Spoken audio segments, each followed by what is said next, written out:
kasih kepada Bapak Gita Amando selaku dosen pelaku pada mata kuliah konservasi energi pada kesempatan kali ini.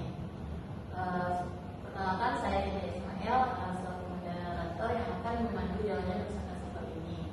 Dan di mana kami akan membawa materi tentang industri hijau pada industri bubur kertas. Di sini saya tidak sendirian, saya ditemani oleh rekan saya.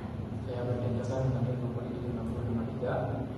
Saya dari Almis dengan NIM 24376057. Saya dengan Bapak Abian dengan NIM 24376046. Baik, langsung saja saya akan menjelaskan apa itu industri hijau. Jadi industri hijau itu ialah kegiatan industri untuk menghemat energi lingkungan.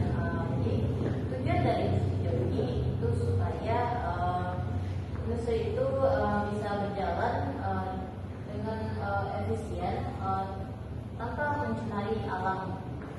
Jadi prinsip dari industri ini itu tuh biar hemat energi, biar bisa mengurangi limbah dan bisa penggunaan kita tuh lebih ke penggunaan yang terbarukan. Industri bubur kertas itu menghasilkan banyak energi dan air. Jadi pemerintah itu membuat yang namanya aturan biar lebih lingkungan dan bisa mengurangi emisi karbon. Langsung saja pada materi pertama, mengikutnya yang akan dibawakan oleh Dian. Kepada Dian, silakan. Baik, di sini saya akan menjelaskan tentang ruang lingkup energi dalam standar industri hijau. Jadi dalam ruang lingkup energi standar industri hijau ini terbagi oleh dua, yaitu ada persyaratan teknis dan persyaratan manajemen.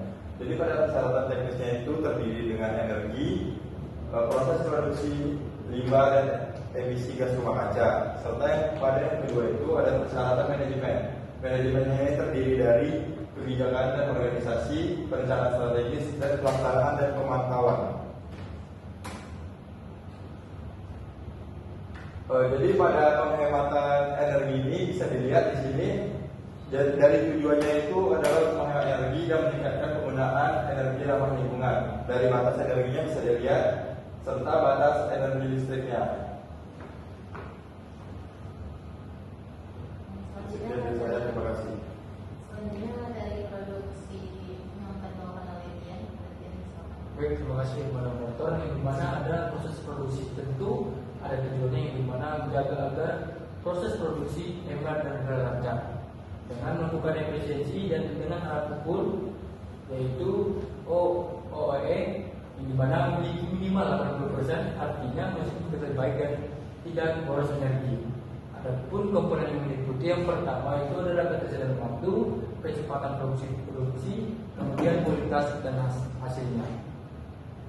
Kemudian ada limbah yang dimana limbah ini menghasilkan limbah yang pertama limbah cair yang diolah di pal, kemudian limbah proses hasil produksi yang berbentuk black liquor yang dimana bisa dimanfaatkan untuk membuat energi kecil. Kemudian limbah padat dan gas juga dapat diolah agar tidak mencemari udara dan lingkungan sekitar. Kemudian ada emisi gas rumah kaca yang dimana bertujuan untuk menurunkan emisi gas rumah kaca tersebut sehingga penggunaan energi terbatasi oleh emisi CO2 yang dimana memiliki batas maksimalnya seperti 0,35 ton CO2 per ton kulitnya. Kemudian maksimalnya itu 1,5 ton per ton per kertasnya. Kemudian emisi dihitung dari jumlah bahan bakar dan listrik yang dipakai. Selanjutnya saya akan dibawakan oleh Baik, pada tahap ini saya akan menjelaskan kebijakan dan organisasinya. Yaitu pada tahap ini perusahaan harus memiliki aturan yang jelas tentang efisiensi energi maupun kebijakan tertulis tentang efisiensi energi. Dan terus perusahaan juga harus membentuk tim khusus untuk melaksanakan efisiensi energi ini. Terus yang terakhir,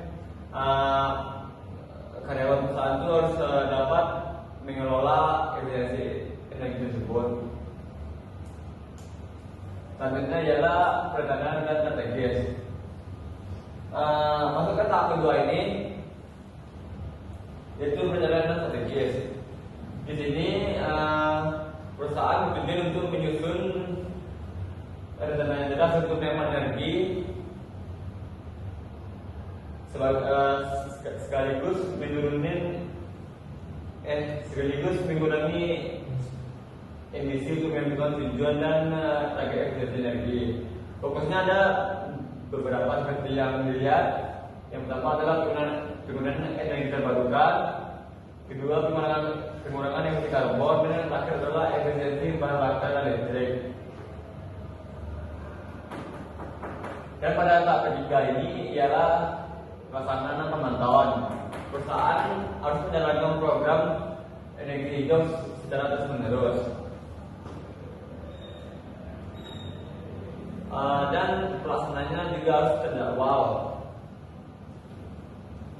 Serta pemantauannya juga harus dilakukan setiap tahun demi untuk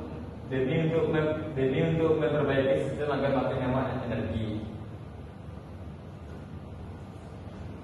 Baik, terima kasih Pak Jenderal.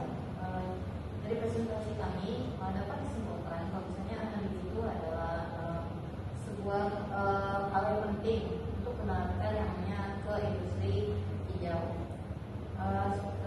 Seperti indikator pengendalian total, pengembangan energi itu mengendalikan yang membuat industri itu lebih efisien. Dengan penerapan ini